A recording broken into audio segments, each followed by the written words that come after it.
Hello. Getting all set up here, waiting for Skylar. I know she's ready. We're just going to wait for her to show up. If you are watching this on the simulcast or on the replay, welcome to Keeping It Real. And today we are going to be talking about mothering yourself, which is actually not only one of my favorite topics, but actually a topic that really changed my life pretty profoundly. And so I think it's an excellent and important topic because I feel that whenever you have the opportunity to change your life and are given a tool to do so, there's nowhere to go but up. So today we're going to be talking about this. Here comes Skylar. We're inviting her to video and we're going to make her a producer so that she can man anyone's questions. If you are watching this on simulcast and you do want to take part in the show, please feel free to download the Fireside app and fill out the few questions that they have. Hello, Skylar. Welcome. Hello. Oh, you sound a little froggy. You know, it's been a long weekend. Long weekend. You got to have your water. Hi, Woody. He just came in and came out. So if you're watching this on simulcast and you do want to take part in the show today, download the Fireside app, and they seem to have changed the art and logo on Fireside. They must have heard me talking about the fact that it looks like a cigarette that's on fire, and they changed it. They did change it. I do love the new logo. Oh, it looks so good. And the interface, once you get into the app, is so much easier. Oh, so good. So well done, Fireside, everyone, Fallon, Liz, everyone that's Do you still have to be invited to get into the app in order to be a viewer, or can you now just register? Do you know? I'm not sure on that. That's a really good question. However, if you do want to, you can go on my Facebook page or my Instagram page. There's a link tree in my bio, and that has the invite link in it. So if you do want to take part in Fireside, which I love this app, I have a show on Mondays here with Skylar, Keeping It Real, and then with Monica Morton on Tuesdays at 7:00. And I do know a lot of people watch this in the replay or they're watching it live on Facebook, because I know I was talking to Kathy Pastrick. She said she loves watching us on Facebook. So a lot of people are just watching live on Facebook and YouTube, which is super cool because I do get a lot of feedback about you and I. But it's fun because to be inside the app if you're watching this, because we can call you up on stage if you want to be on video. If you don't, you can just be on audio. You do not have to come on stage on video. You can comment. You can applaud. Yeah, comment, ask questions, and be a part of the show. And, when I first got on Fireside, the reason I love this app so much versus maybe Wisdom or Clubhouse is the interactive piece of it and the video piece of it and the simulcast piece of it. Like there's so many. And the fact that I just joined this, this might be our 6th show. Yeah. And they're already incorporating new updates. They're already adding more features. Like that just shows that this is the 3rd generation, as they're saying, of the entertainment, internet business and the way that television is done. So we're really on the cutting edge here with this app, which I love. Anyways, so if we end up putting this as a podcast, Caroline, let's start here. That's my podcast editor. Tonight we're talking about remothering yourself, remothering yourself. I have talked to you about this since I learned about it, and I taught a class on it actually, which you were with me as a viewer on that. But I wanted to talk about it because I think that it was probably one of the biggest game changers of my life, as not only a child but also as a parent, because it allowed me to empower myself and when I say mothering, it could be parenting. You could say reparenting yourself, but from the parent wound. And then also talking to you kids. I have 4 kids, Skylar being one of them. and looking at you and saying, I'm never going to show up the way you need me to every time. And so when I don't, because I'm fallible, I'm a broken human, I have my issues, I'm distracted, whatever. I'm trying to have my own life as well. Um, then you need to look to yourself to get it what it is that you need from yourself. And to me, that was a game changer because it took so much pressure off of my childhood, but it also, I feel, takes all the guilt and pressure and the negative kind of commesh between my kids and myself. And I mean, because I'm not gonna do it right. I'm just not. And you actually got into this by taking a class on it, right? And then you kind of delved and dove deeper into what remothering is. So what I did is it was kind of like a 1 hour kind of talking about what mothering was. And I actually interviewed a gal about mothering and remothering, and she does like a whole like classes and all. She does a lot on it. But then I just really started taking that concept and then using what it is that I do and just figuring out how it's working for me and how do I take my, how do you take your parents off the pedestal? And I actually had an appointment today where I talked to someone about that because they were kind of in their middle age and they're still pushing against their parents. They're still having shame and guilt and frustration from the parent-child relationship. And I'm like, when is enough enough? And And they're now bringing that into their children. exactly.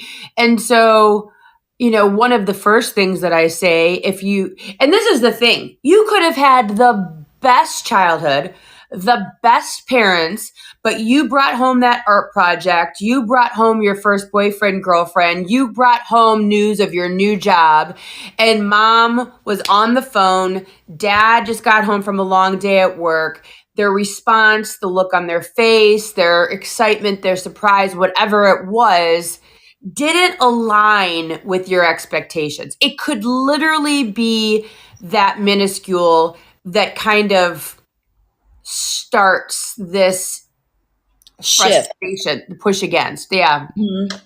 the rebellion. I mean, and so what I'm saying is whatever it was, whatever it looked like, whatever was going on with your parents and yourself. Okay. And when I say parents, it could be biological, adoptive, grandparents, aunt and uncle, whoever Guardian raised you, figure. guardian figure, whoever raised you.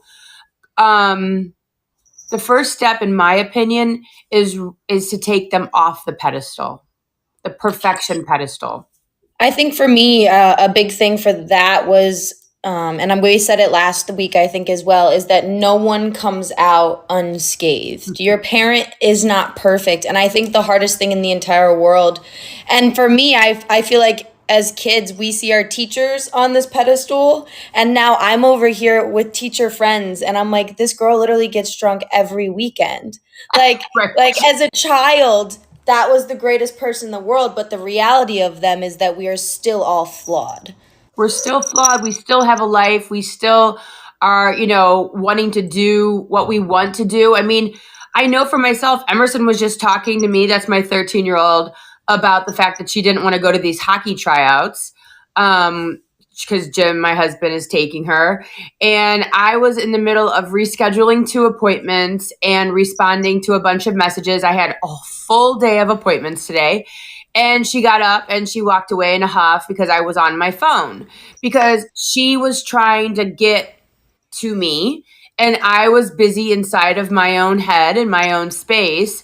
And she probably looks at that as a slight, but it has nothing to do with her at all. It has to do with I am still my own humans with my own wants and needs and desires and goals and all of that. And my entire life isn't only being a mom or a wife. And so to tell your kids or as a child of your parents to say, look, you're not perfect and they're not perfect and their flaws. And this is a thing about being either a narcissist, egomaniac, or a child. Their flaws are not because of you. their mishap, their not showing up, their wrong face, their wrong whatever, has absolutely nothing to do with you and who you are and how much they love you or how much they like you. Now, granted, as soon as I start saying that, I hear in my head, well, yeah, there are parents that are just complete jerks, only will always care about themselves. But you can even in this space go, you know what? And I'm still not putting you on a pedestal. I'm still done holding you accountable. And you're a broken human that's not going to get out of this unscathed. And you're scathed because of your parents or something that happened, or because you're have behavioral issues or mental illness or depression or anxiety. And so you have a hard time being a parent, but I'm not going to suffer because of it. I'm not going to choose that suffering. I'm not going to choose that suffering for one more minute. Because, okay, you in that situation with Emerson had the reflection to go, I was just busy. I was on my phone. Right. And maybe you were able to correct that and go, hey, Emerson, I have 2 seconds for you now. What's up? Like, now let me talk to you. But if a parent isn't able to do that, Right. you can't sit with that pain. You Right. cannot sit with that pain. Yeah. And that's the thing is, you know, she could spend the rest of the night saying, oh my gosh, my mom didn't even care enough to pay attention to me. She doesn't care about me. She doesn't care about my problems. No one cares about me. And spiral. Right. The world is against me. You know, no one, if my, and here we go, ready? If my own mother can't even care, listen, pay attention, who's going to? I mean, it starts to turn into this whole vortex of victimization when I was just rescheduling an appointment because Lord knows if I don't do it the minute I see it, it doesn't get done. And then I call the person on the wrong day. And then it's a whole fiasco because, you know, dementia. And it has nothing to do with her. Literally nothing to do with her. And you know what? I had a great day. There's some people that are going to have a horrible day. And the kid's going to go, Mom, Mom, Mom. They're in their own planet, but they had a bad day on top of that, or they have anxiety, or, and they're like, what? Right? And so, and then that spirals. There's the thing of it is that like you said, and I think this is to completely to your point, is I think that kids hold parents to an impossible standards when it's a normal parent situation. Like, I'm a normal mom. I'm not over here on drugs. I'm not an alcoholic. I'm not running around on my husband. You know, the laundry's done, the dishes done. Normal 2-parent household, even 1-parent household, right? And even at my best, totally fail all the time. Even at part two. This is like your second go around. Second go around with totally different kids, with a completely amazing husband, and I still fall short and am ruining my children as we speak. Now, how do you go about having this conversation with Emerson? How did you go about having this conversation? I guess you and I are a little bit different, but maybe you and Cody, without sounding like, hey, I'm a human, like, right, very flippant about it. How do you sound real and actually come at someone and be like, I am human? Right. Well, for me, I remember I called you and said, hey, I'm learning about this remothering stuff. And I do want to go back to my experience and how me looking at mothering myself changed that as well. Because I want anyone that's watching this out there to understand that this is super beneficial for you to do, even if you did have the perfect relationship with your parents. And I'll explain why in a minute. But I literally sat, cause I was so excited about it. I sat Brock and Emerson down. I think I called you and I said, oh my gosh, this is the most amazing concept. It's about mothering yourself. And, you know, you guys really need, when you need something, when you're looking to get something from me or feedback or whatever, I need you to understand that I can't always show up the way you want me to. And whatever it is that you need, to really try to go within to find that for yourself if I'm not available physically, emotionally, mentally, or spiritually. If I am not available, you need to go, wow, I did a great job on this paper. And that's enough for me, because my mom is, for whatever reason, or my dad is not available emotionally right now. And even if they are available, that's not really what I'm looking for anyways. I was looking for all these other different uh, exclamations or congratulations or whatever. And so I need to really look to myself and go, wow, it's good enough for me. And I've done with this with you guys all the time to a fault. I know you all hate it when I say, boy, you should really be proud of yourself, because I wanted to train you guys up to not look to me for your self-esteem, to not look to me for you to feel good about yourself. And that was like, I've been doing that forever. Well, You I know, that think was, that well, stems from single mother Meredith having an experience of no one being there to tell her, hey, you're doing a great job. I mean, you were single, raising two kids, and then about to move, start a new life, new husband, all that good stuff. yeah. Um, I think that that's where that energy stemmed from. And I feel like that energy kind of pushed you into the remothering, and it kind of transitioned you in a sense. Yeah.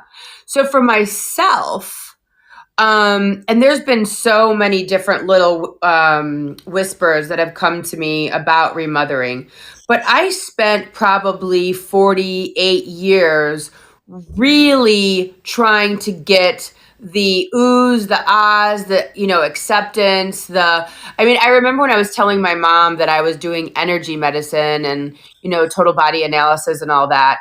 And she's like, you should really be a pharmacist. You should go to pharmacy school. And not that there's anything wrong with that, but it's literally the 180 of energy medicine, like giving people drugs, right? But in her world growing up, that was a legitimate, good, healthy, wonderful career for a person to have. So it made perfect sense for her. You're smart. You understand these things. You should do this. It's a 3-year college on top of your 4-year, and you can go be a pharmacist, and it's in a clean environment, whatever.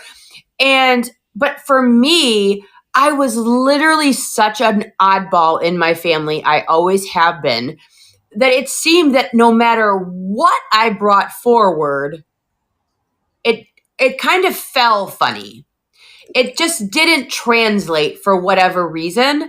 And so I was like really never getting the feedback because I was never understood. So it was like, I'm bringing in this and they're coming in, and it's just like we're missing each other. And so when you're always missing each other, And not in a malicious way, just in a it's not bad. It's just I'm a weirdo and they're very normal people. And so when we would miss each other, I would be the one that was coming up short because I'm coming in, oh my gosh, I'm doing intermittent, I'm psychic, I'm a medium, I'm doing this, I'm all blah, blah, blah. And it's just like, huh? What? I don't understand what you're saying. And they would try to be supportive, but I would just end up feeling short.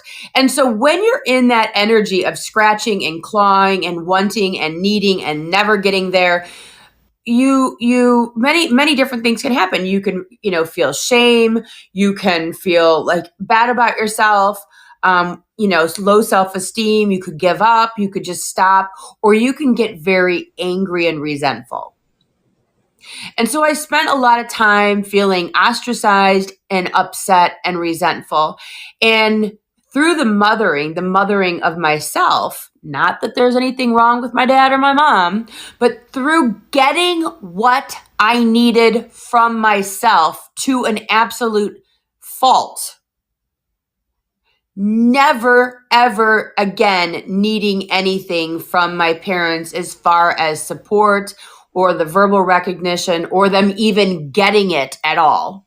I mean, think about that. Like, my parents are in their 70s and I'm like, oh, so I'm like on this app and I'm like doing a podcast and I'm a psychic medium and I'm doing all these things.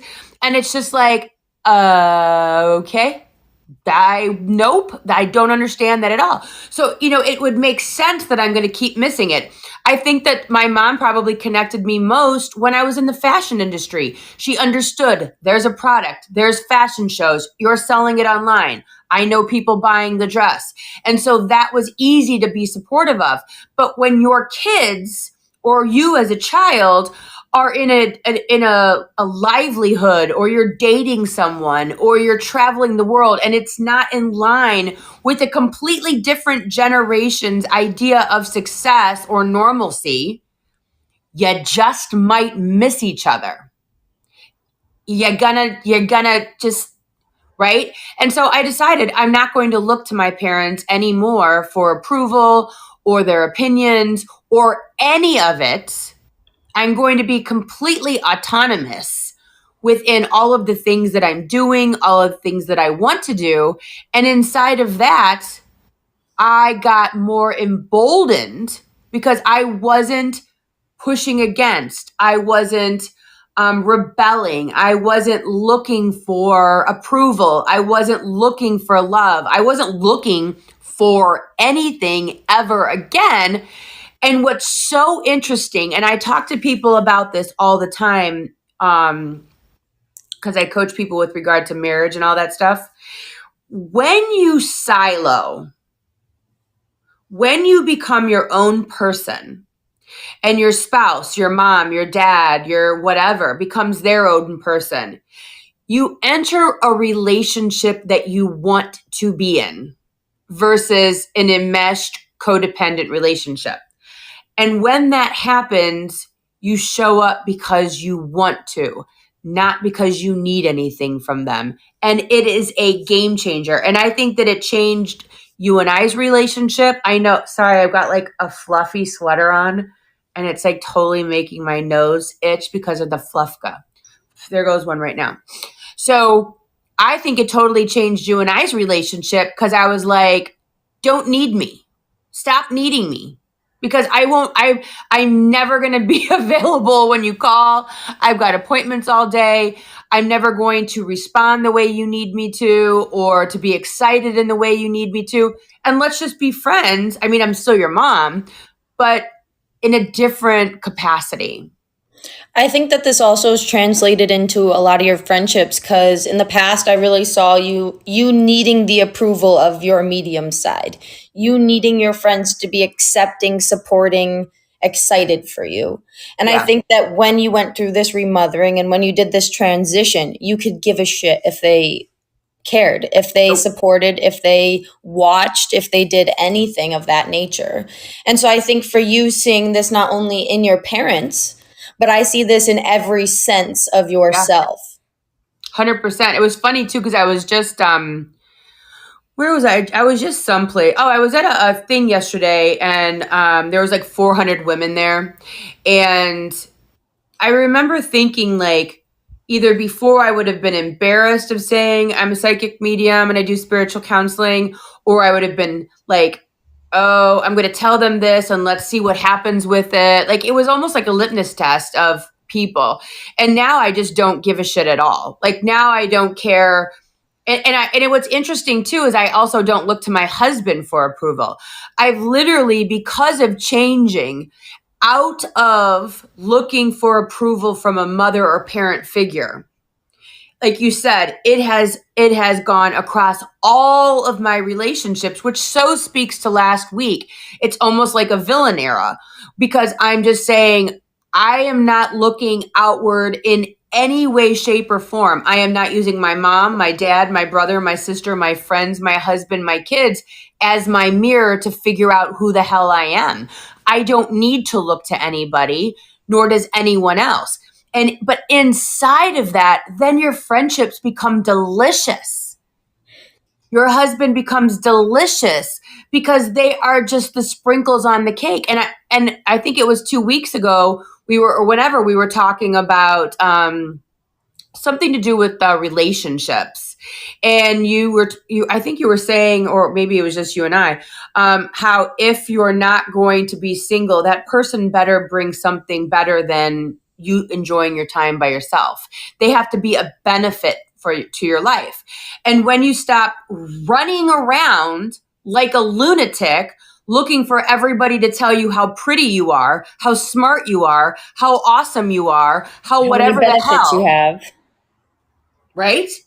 When you don't need anyone to tell you who you are, To tell you your worth. to tell you your worth, to tell you anything, to tell you you're a good mom, to tell you you're a good dad or a good student. You know. And so this whole mothering of self or parenting of self and finally using you as your own feedback. But we're so taught in life to use the world around us. Am I pretty? Am I thin? Am I smart? Am I, dumb? Do I have more money than them? Am I dressed nicer? Is my waist smaller? We literally use the world. I mean, this conversation is so layered because we can't really have this conversation without saying, are you judging the world and are you letting the world judge you? It's this whole thing. So to really mother yourself is to remove all judgment and value of judgment of others to self, which is a completely different way to live. Completely different. Completely different way to live. Because you're not compartmentalizing the world around you. And actually it's just watching this video the other day on Alexa. Ooh. Because she's gonna listen. I was just watching this video the other day, and there's this woman. She came up with a class or a college for self-worth, and it was talking about your self-worth starts at home as a small child, and then your self-worth grows based on where you fit in society by leveling, which is self-judgment. You're judging yourself, you're judging others, because you cannot judge others without judging yourself, and you cannot judge yourself without judging others. There's no way around it because you're constantly leveling. You're constantly trying to figure out where you stand on the planet. And as you start to remove judgment of others and remove judgment of self, because the way you speak about the world is the way you talk to yourself. So if you want to stop being awful to yourself, stop being awful to the world around you. That hate and judgment lives inside of you. But as we stop living our life in this way of judging, because that is just us trying to make us feel better about ourselves, right? My hair is better than hers. Oh, look at, she's heavier than I am. Oh, he doesn't have this education. They drive that car. When you really have no idea anything about a person's life, you're just trying to figure it out on the fly. It's like, what's the show, The Bluest, the book we read, The Bluest Eye. As long as someone, one person is uglier, worse, poorer, less than. Yep, than her. That was Maya Angelou, right? The Bluest Eye. I think so. But yeah, I mean, and so this all comes back to really siloing yourself. And I think it's funny that when I say that to some people, they think it sounds selfish or alienating. And to me, when I consider siloing myself, really going inward, figuring out who I am without using mom, wife, daughter, without using any of these things that are in relationship to other people, or not using your opinion of me, really just kind of, because when you say, oh, you're a good mom, I can either shrink away from that and be like, oh, that's just making excuses, or you're a bad mom, self-worth, and so I just say, I'm just the mom that I'm capable of being every single day. I'm going to show up. I'm not running around looking for self-reflection from other people, from other people. I look to myself. I see we've got Gabriel, Jen, and Kleber in the studio. So if anyone wants to ask a question or come up on stage or, whatever.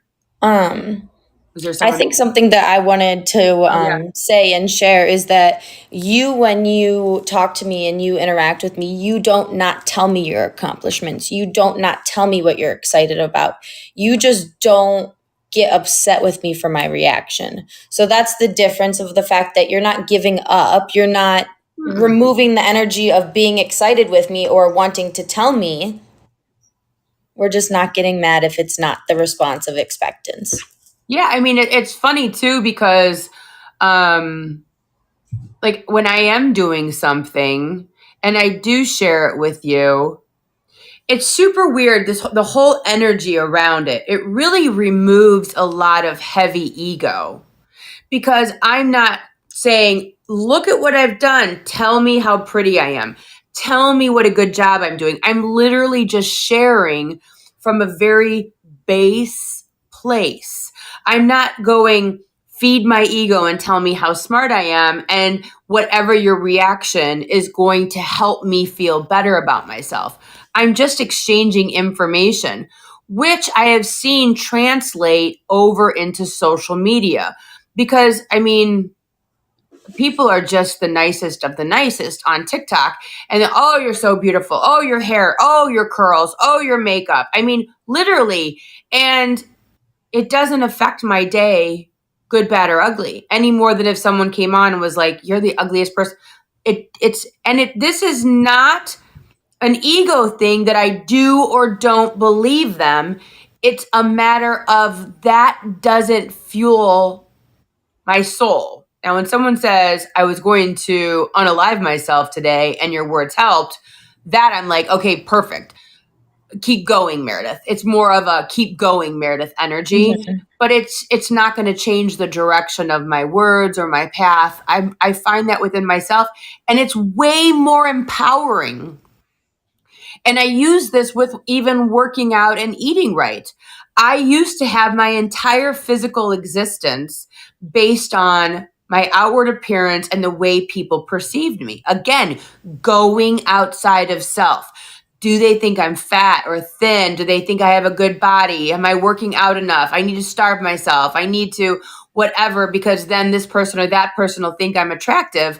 And through this whole remothering situation, reparenting of self, I'm learning that my body isn't for anyone but me. When I work out, it's so that when I'm 80, I'll be able to walk the wall of China versus sitting in a recliner. You know what I mean? I really look at now my body as being only mine. I'm not looking around for approval. So when I talk about mothering of self, it is body, mind, soul, physical, job, parenting, everything that you do in a day, really finding it from yourself, which is so much more empowering. Because if I were working out to get in a that a girl from my husband or from someone where I go do something, it as long as if he stops saying it, if people stop telling me how pretty I look, then what? Then do I stop working out? Then is anyone paying attention? And this is so interesting as we're talking about this, Skylar, because this desire from childhood, this desire to be wanted and accepted by other people, when does that start? Is this a human behavior? Is this a societal thing that's, a United A States thing? positive reinforcement. Yeah, I mean, Everyone wants a positive reinforcement. Feels it's good. it's so interesting, but then it turns around and can backfire so bad if it doesn't go your way. So then how would you even raise a kid without wanting some type of positive reinforcement from its parent? I mean, I think that this really comes down to giving kids choices, allowing them to make the choice, and then supporting and being like, yeah, great choice. Yeah, perfect. Um, when a kid brings you their artwork, yeah, you did a beautiful, what do you think? Do you like what you did there? Well, then great. That's all that matters.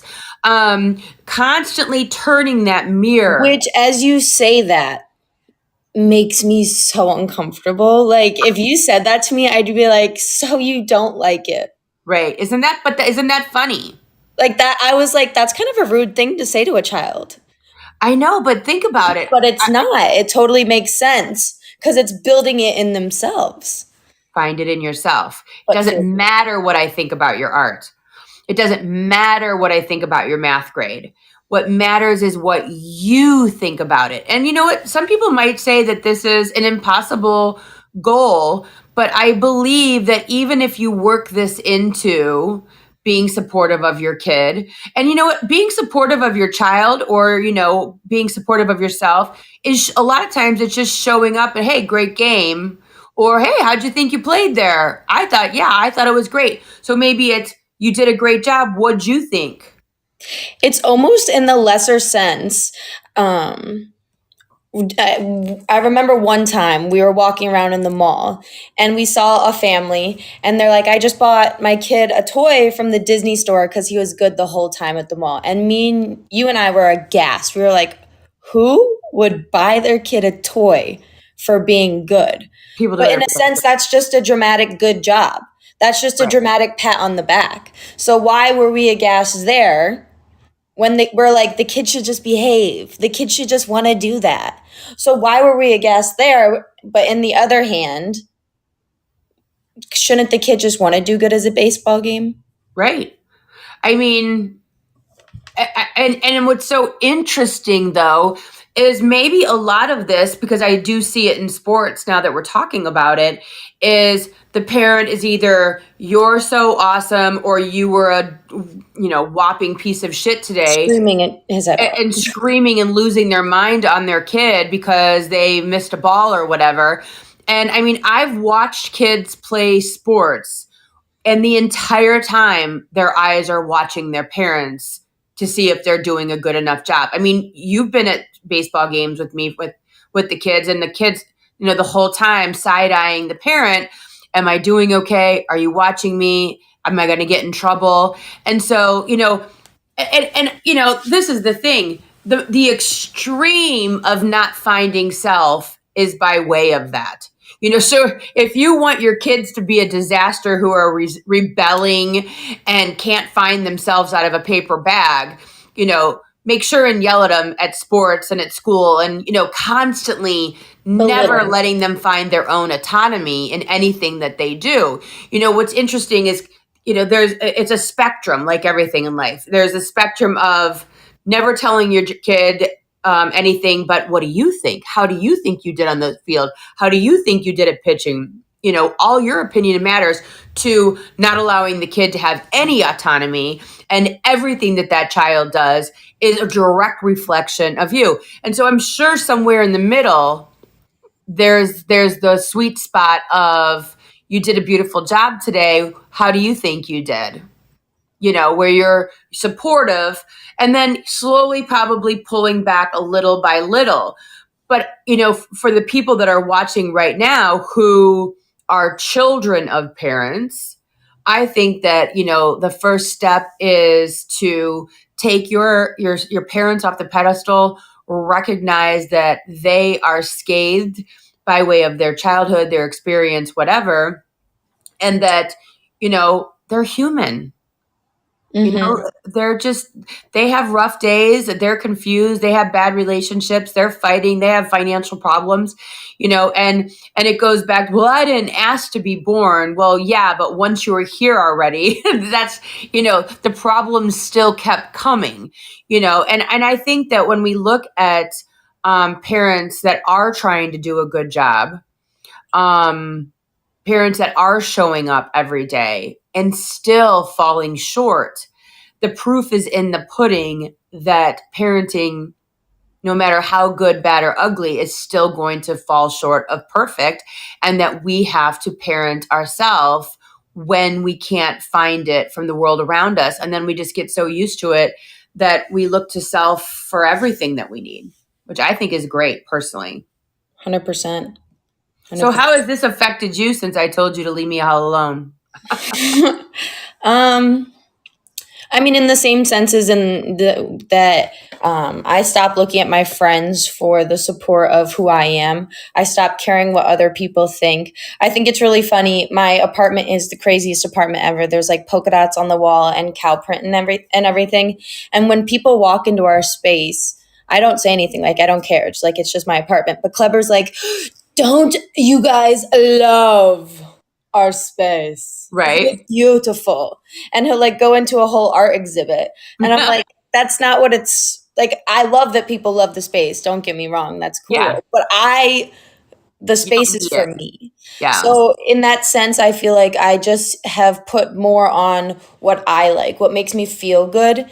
And then with that, the weight of what that feels like is a lot. Like to figure out who you are as a person without caring what anyone thinks, No outside. Yeah. it's a lot. And for that in the sense too, I think for me But is having it a more than, but is that a lot more than running around trying to make everyone like what you're doing and being worried about everyone's approval, which is more a lot? Taking the time to figure out who you are and what you want, or running around making everybody happy and getting their approval and praises? so I would say the shift was a lot Oh, because you're a very strong, opinionated mother. what? I don't know what So you're talking about. growing up, she was not, she was a beautiful mother. She was the greatest mother ever. Don't get me wrong. Yeah. No, I'm just kidding. But she, in the sense that distinguishing your opinion from my opinion and having to break the two of those apart and realizing that they were completely separate voices Yeah. was so extremely difficult that you almost gaslight yourself. Right. Like for the longest time, it took me 2.5 years to get a cat because for the longest time I was like, cats are disgusting creatures. I had cats when I was your age, by the way. Yeah, and you've told me my entire life, Yeah. never get cats. You Because should they never pulled buy a my cat. clothes out of my closet and pooped on them.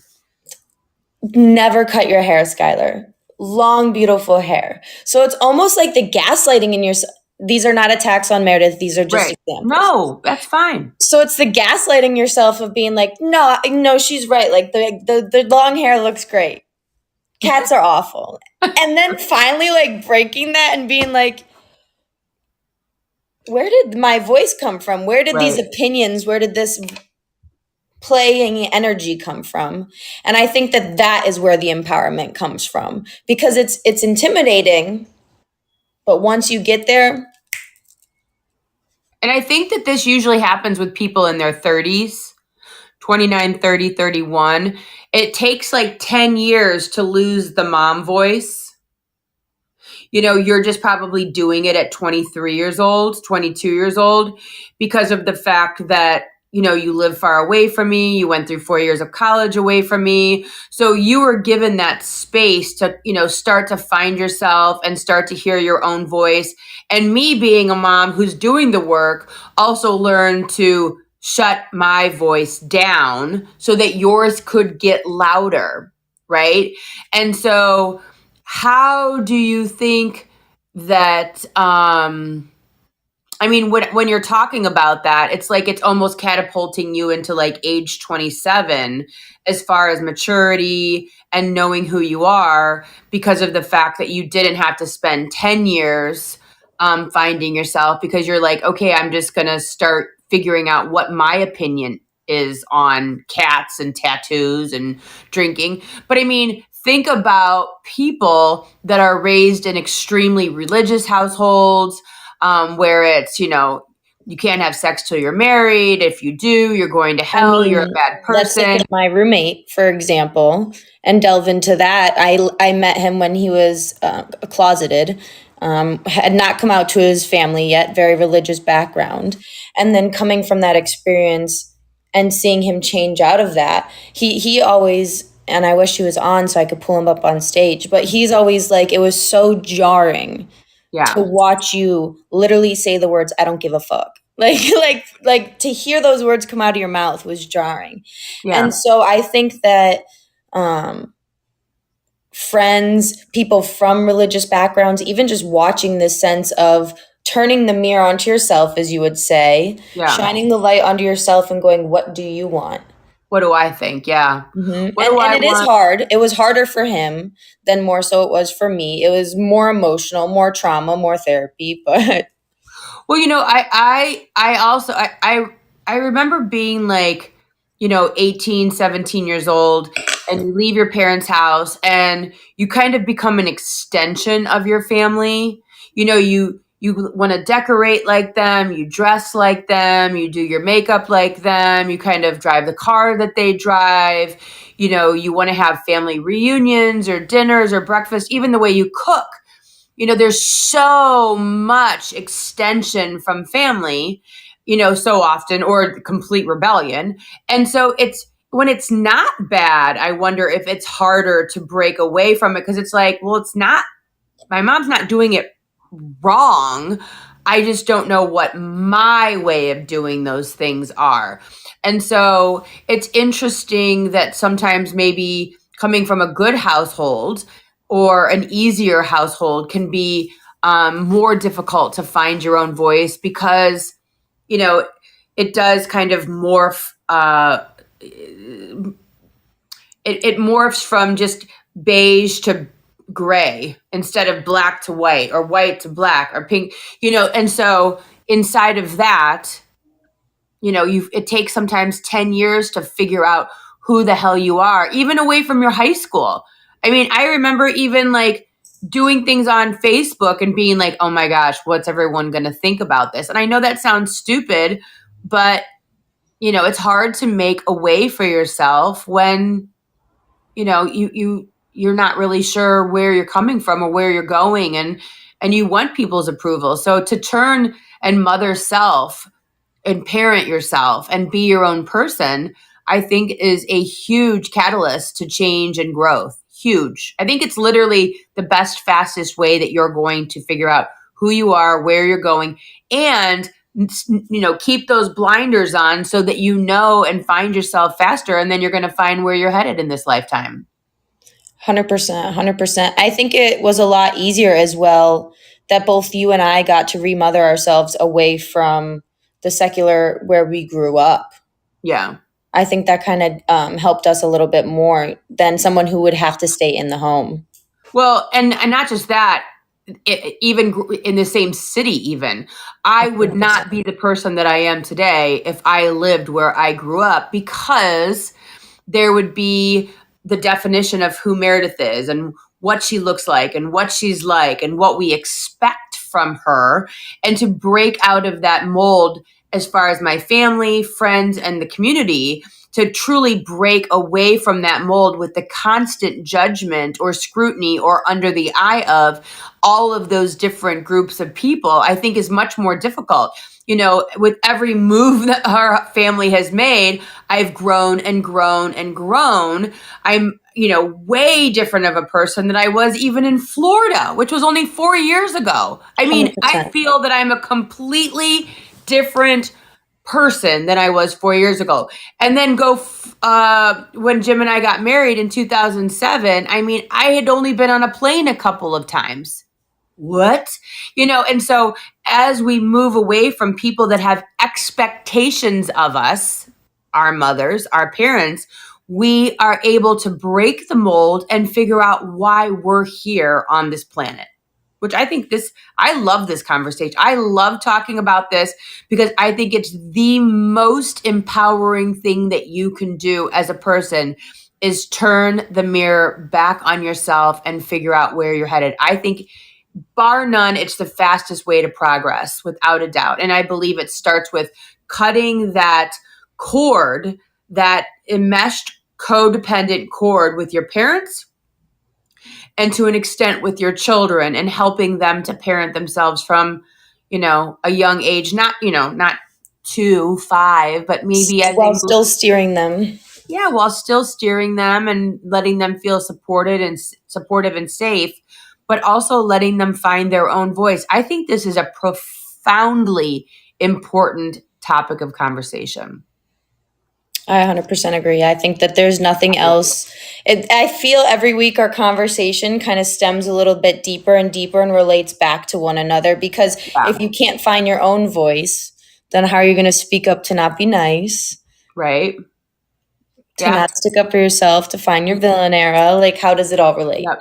How it all relates. So I love this. Well, thank you for taking this time to have this conversation with me every single week at 7 o'clock. I appreciate you, Skylar. 8 p.m. Eastern time. 8 p.m. Eastern, 7 Central, here on Amazing. Fireside. If you're watching us simulcast, we are here live on Fireside every single Monday night at 7 Central, 8 Eastern, or you can watch us on the simulcast on Facebook or YouTube, or sometimes I even throw these up on my Meredith with a Y podcast, which releases every Tuesday. I will be live again tomorrow at 7 Central, 8 Eastern with Monica Morton on our show Strong Boss Bitches. Tomorrow we are talking about why some people have it and others don't. So tune in for that. Again, that's Monica Morton. Go over there and RSVP for that show tomorrow. But thank you so much